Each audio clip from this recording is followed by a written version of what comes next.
होगा। और 2027 तक अगर इशारा समझ जाओ तो ये आखिरी वाणी है, वरना 90 के पहले का भारत आपका इंतजार कर रहा होगा। और उस समय वही खटिया उठा दी जाएगी और एक कुर्सी पर कोई राजा बैठा होगा जो राज करेगा और बाकी जनता प्रजा बन के गुलाम बनी बैठी रहेगी। यही निवेदन करके मैं आप सबसे विदा लेना चाहता हूं, ये निवेदन करके एक होने का वक्त है तो विचार के नाम पर एक होइएगा, जाति के नाम पर एक होने की जरूरत है। भारत का संविधान और मंडल कमीशन की रिपोर्ट घर घर पढ़िए, उस पर चर्चा कराइए। जितने महापुरुषों की जीवनी यहाँ पर मिले सामने खरीद कर लेकर जाइएगा और अपने बच्चों को पढ़ाइएगा कि देखो ये वो न होते तो हमारे आपके हक अधिकार न मिल पाते।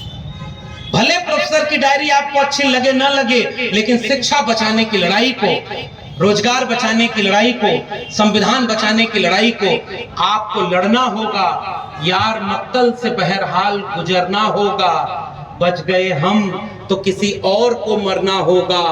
अगली नस्लों को तबाही से बचाने की खातिर जो भी करना है किसी नस्ल को करना होगा।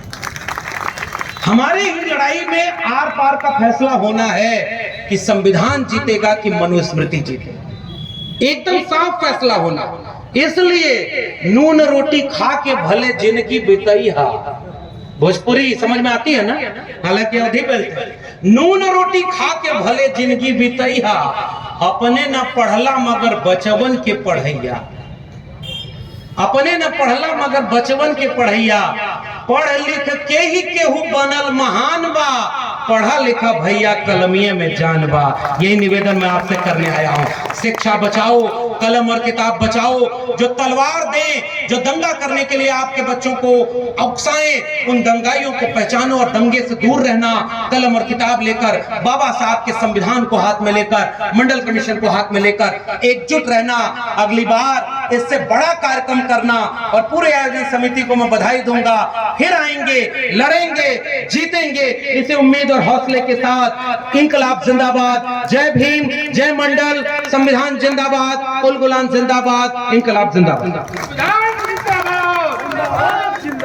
संविधान जिंदाबाद, डॉक्टर बी आर अम्बेडकर अमर है।